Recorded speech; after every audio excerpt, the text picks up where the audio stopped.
Hello everyone and welcome. In this video I'm going to be sharing my thoughts on The Walking Dead Season 11 Episode 5. As is the norm with all my videos, I won't be holding back on any spoilers, so please do keep that in mind. Anyway, without further ado, let's begin. It feels like this week that someone at AMC has watched my previous 2 review videos, looked at my criticism and, acknowledged that and took that all in, and then made a new episode, this episode, which is exactly what I wanted. Of course that didn't happen because these episodes were written and filmed ages ago, but it does feel like a lot of the content in this episode is stuff that I've been moaning about which we haven't had so far. For example, I've been saying that I wanted to go back to the Commonwealth, and then we go back to the Commonwealth this episode. I've been complaining that characters like Jerry and Lydia and Judith haven't had enough screen time. Well, they're all in this episode. Even Connie, a character who I absolutely adore, is also teased at the end of this episode, and she's going to be in next week's episode, and I can't wait to see that. Even the Whisperers return, although I didn't actually ask for them to come back, but they do come back, and yeah, strangely it actually works. I thought this episode was great. It's a vast improvement on the last 2 installments, and overall I really liked it, so let's explore it in more detail. The episode begins with Aaron having this Anakin Skywalker-esque dream sequence in which he's worried about Gracie dying, almost forgot her name then. Aaron and Gracie are in the woods and they're confronted by all the past villains that they've come into contact with. There's a dude with a W on his head because he's from the group The Wankers. Alright, we all know it's actually the Wolves, but I think the Wankers would be more appropriate because you know how much I hate the Wolves as villains. I think they sucked. We also hear the Saviour whistle, which is still pretty damn unsettling even after all these years. And we also see a Whisperer, which will foreshadow something which happens later on in the episode. Gracie vanishes in thin air in Aaron's nightmare, and Aaron is then surrounded by all these groups and all these past antagonists, members of these groups, and stabbed to death. And it's pretty horrific. Even though it's only a dream, it's still quite disturbing seeing Aaron killed in this way. You're probably aware by now that I'm not really a fan of visions and dream sequences when they're used in The Walking Dead, because The Walking Dead doesn't really have the best track record. Normally they're not very good, but I don't know, this worked for me. I like this. Anyway, the episode itself focuses on 3 different groups and 3 different storylines. And as I've already mentioned Aaron, I might as well carry on discussing what happens in his group and his part of the episode. Alexandria is breached, and that means it's time to take out some walkers. And although, yes, you could say that this was a scene which has been done many times before, how many times have we seen walkers getting past the walls, whatever, blah, blah, blah. I don't know, I kind of liked it. I mean, I found it more exciting than anything that happened last week. I mean, yes, it has been done before, but yeah, I prefer that to seeing Super Mario again. I mean, even Rosita takes a break from mothering duties to come help out, and we see her take down some walkers, which is again something which I complained about last week, her not doing enough, and yeah, they seem to answer a lot of my problems again this week. Once the walkers are taken care of, Rosita and Aaron have a little chat, and Rosita says that maybe it's time to leave Alexandria, although Aaron quickly shoots this down and says, no, it's our home, we're not going without a fight. But I do think the show is going to move to the point where all the characters just go to the Commonwealth. I've said that already, and I think that Rosita is alluding to this. I think it just makes sense to have all the characters in one place in terms of the story and, in terms of the budget and whatever. And yeah, I think that's going to happen. Anyway, Aaron, Carol, Lydia and Jerry all head off to the Hilltop in search for some smithing equipment to see if there's anything left there which can help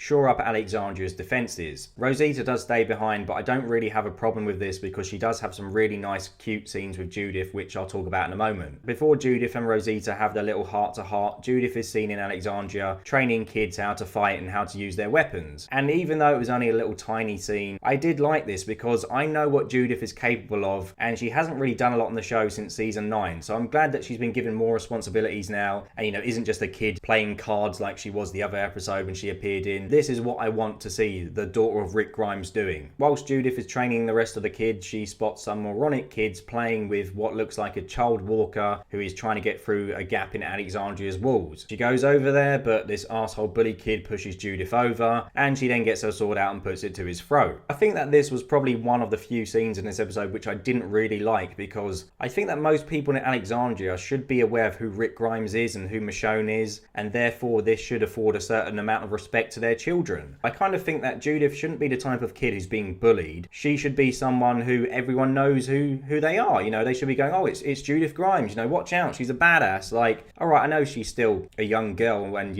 there are arsehole kids out there who would pick on anyone, but Yeah, I don't know. I just kind of got this impression that Rick's this legend. Everyone knows who Rick is and everyone knows who Michonne is. And I just don't imagine her kid being pushed around like that. I think they would know, oh shit, it's Judith Grimes. Better not mess with her. Judith returns home and those bullies from earlier are in her home, which is a bit odd. I mean, do people just go around walking into random people's houses in Alexandria? Does no one lock their doors in this place? Kind of reminds me of when you're playing an RPG like Pokemon or Dragon Quest or something and you just walk into a random person's house and they're quite alright with that. They just go and have a conversation with you when really they'd be telling you to get the fuck out of their house. I know, I've tried it. Or actually, I guess it's because the people of Alexandria are now sharing houses, aren't they? Because of what Beta did. So maybe that's why they're in there. I don't know. Anyway, someone has broken the piece of wood which has Judith and Carl's handprints on it. I assume it's those arsehole bullies, but we never actually find out who done it. It's just kind of left a mystery. But yeah, I would say it's probably likely to be them. What follows is a really cute scene of Rosita comforting Judith. And Judith is obviously upset because this memento of her and her brother has been destroyed. But she's also upset because I think the bully says something to her like, oh, no wonder everyone left you or whatever. So she's also upset because she feels alone because, you know, she has no family left. And I like the fact that she was upset, which makes me sound horrible. But I like the fact that she was upset because Judith always seems to be quite upbeat. I mean, when we saw her in the other episode and she's playing cards, she seems kind of a bit too happy for a kid who's had her entire family either killed or abandoned her, basically. I like that. It just made her feel more real. I mean, maybe Judith is the type of kid who puts a tough face on things, doesn't want to show that she's upset in front of other people, but even if that's the case, then in this scene she let her guard down and I liked it. She just felt more human to me. It felt real. We also learnt a bit more about Rosita's past because Rosita said that her parents died young as well, which I think is new information. Feel free to correct me in the comments if I'm wrong, but I don't remember hearing about this before. And it's always nice to learn new things about these characters who've been on the show for quite some time. The entire interaction between these two characters was just really sweet, to be honest, and yeah, I liked it. Although I have to admit, part of me was kind of screaming at Rosita. I was just watching it going, just give her a cuddle. Give Judith a hug. Rosita does kind of put her hand on top of Judith, hold her hand to try and comfort her, but I don't know, maybe it's because I'm a dad and I have girls. I was just looking at it and I was just going, look, just hug the damn girl. Give her a cuddle. I wanted to give her a cuddle. Anyway, back to Aaron and co. They reach the hilltop. They take care of some walkers who are at the hilltop before then noticing another group of walkers who are moving around in a similar way to, well, when the Whisperers herded them up. Yeah, their movements aren't natural, and then they think, oh my god, there must be more Whisperers about. So they rush over, take out the walkers, and then they find this Whisperer there, and his name is Keith, and he says that he's the sole survivor. Yeah, and he's the only one left, and he's basically just been staying there. But Aaron doesn't believe him, which is very unlike Aaron. Aaron normally sees the good in people. I mean, he had a friendship with Gamma, but he's immediately like, oh my god, no, this guy's hiding something. He's lying, which is unlike him. But obviously the dreams that he had at the start of the episode perhaps show that he is suffering PTSD and is worrying about his family and worrying about the Whisperers still being a threat, etc. Aaron decides to drag Keith into the Hilltop's basement, but when they get into the basement, they find another group, a small group of female Whisperers in there. Aaron loses it because he realizes then that Keith lied to him. And if he lied about that, then what else is he lying about? I do understand why Aaron is pissed at this guy for lying to him, but I don't know, I think Aaron should be clever enough to realise that Keith didn't lie to him to purposely deceive him or to purposely be sneaky or whatever. I just think he was doing it to try and protect these women. I mean, Aaron was threatening to kill him, so you can't really blame him, to be honest. I would have done the same thing. Keith slashes Aaron with a knife, which allows the women to escape, and again, can't blame him for that. He created a distraction so the women could get free. So yeah, this Keith guy is a bit of a hero in my opinion. What follows next is a scene of Aaron and Jerry torturing this guy, torturing Keith by slowly moving a walker towards him. They even get to the point where they let the walker bite his hand and they say to him that we can get you down, we can chop your hand off and potentially stop the infection spreading and save you if you tell us what we need to know. I liked how brutal it was, but it still kind of felt a bit out of character to me to see these two characters, Jerry and Aaron, torturing some poor guy. I mean, especially Jerry. I'm so used to Jerry being this kind of upbeat, happy-go-lucky guy. Now to see him do this, I didn't really think he had a dark side in him. They do try and explain away as to why Jerry is kind of complicit with this torture. Turns out that the Whisperers have nabbed Nabila's scarf. They've got her scarf in the basement, and that reminds Jerry of what they did to Alexandria and gets him all riled up and angry. Although Although why they would just take Nabila's scarf, I don't know.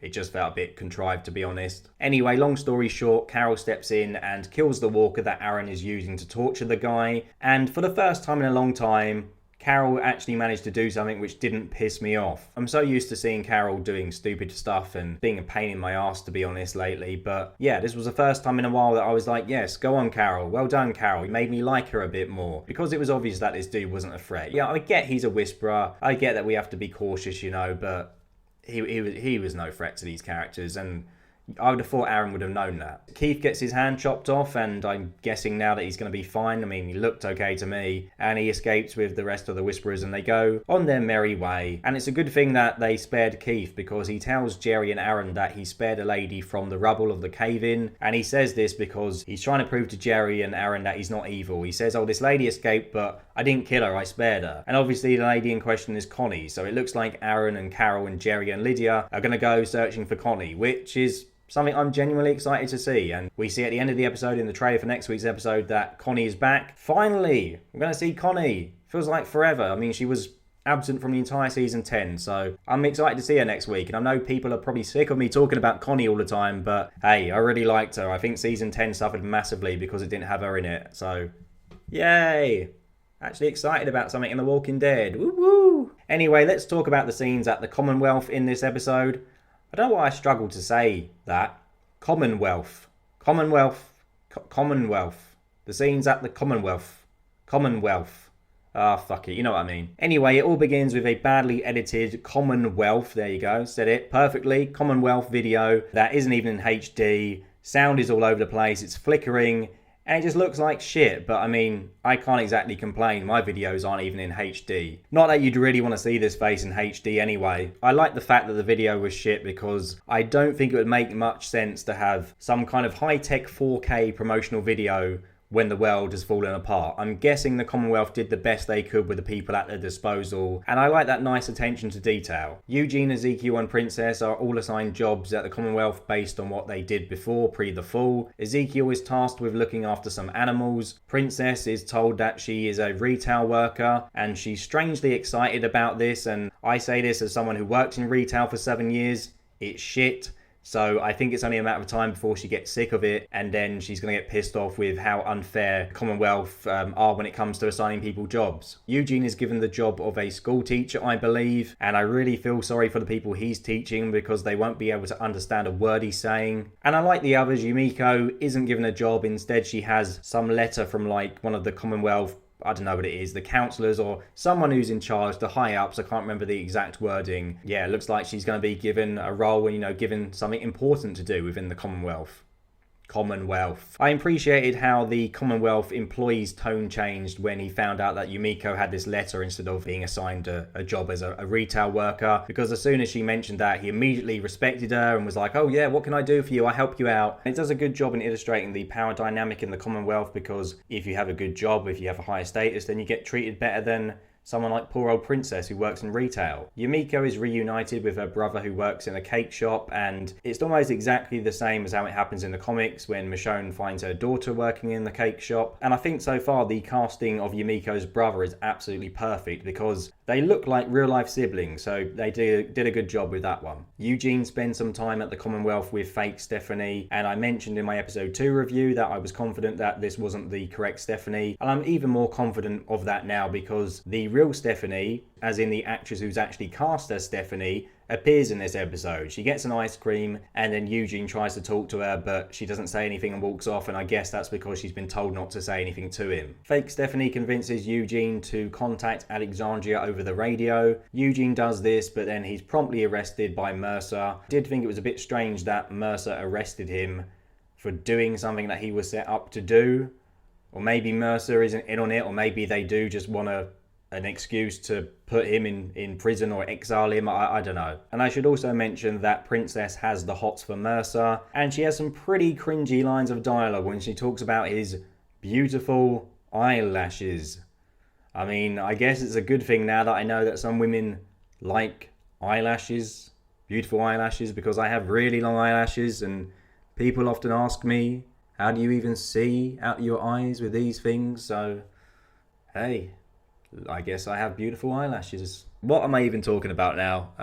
Anyway, yeah, the dialogue was a bit cringe, but I don't know. It kind of made me laugh because of Mercer's non-reaction. He just kind of looked at Princess and was just like, "What the hell are you talking about?" And I like the fact that she's so over the top and he's so serious. And I don't know. I do kind of feel like there's something there between them. I do kind of get a bit of chemistry. I think these two are going to have sex. The final plot point of this week focuses on Maggie and Negan as they hunt for the supplies, and it's easily the worst part of this episode, but thankfully it's also the shortest. I think there's only a couple of scenes of these two, which is good because, like I said, it's nowhere near as good as the other two stories in this episode. Maggie and Negan make their way to a house, which I guess is somewhere that Maggie is familiar with, and because she was like, "Oh, I knew they'd come here, I knew this would be here," or something. So I don't know if they're in Meridian now, if this is outside Meridian, or I don't know really what's going on with these two. But anyway, they're in this house and she finds like a box of food basically, and that's about it, and it's kind of embarrassing and shows that Maggie's mission has not been worthwhile at all. Maggie wants to stay at this house and wait for the others to turn up, but Negan's had enough. He wants to leave. He gives it till sundown and then he's about to walk out the door when suddenly Gabe and Elijah walk right in, right on cue, which is a bit frustrating because I feel like the show had Gabe and Elijah turn up but just the nick of time to try and make a point that Maggie was right all along. You know, Maggie said to wait and they did turn up, but I don't know, it doesn't change the fact to me that Maggie's plan is still stupid as hell. So it didn't really work for me, and it was rather cliche, I think, them turning up at the last second. And also, how the hell did Elijah escape? Wasn't he like dragged away by a Reaper with a rope and now he's here? But overall, I really enjoyed this episode. I think it might be my favourite so far this season. And it's much improved than the last two episodes because, you know, I was kind of getting a bit down about The Walking Dead. I was kind of thinking, oh no, is this going to be another season 8 or, another season 7? Is this going to be bad? But it was a lot better than the previous two episodes. So fingers crossed now that this Reaper arc ends with a bang. It ends on a high note and things just get better from here on. So yeah, I enjoyed this episode. Let me know your thoughts below. What did you think? Did you enjoy this episode as well? Did you dislike it? Whatever your thoughts are, let me know in the comments below, and I shall see you all very soon. Take care. Goodbye.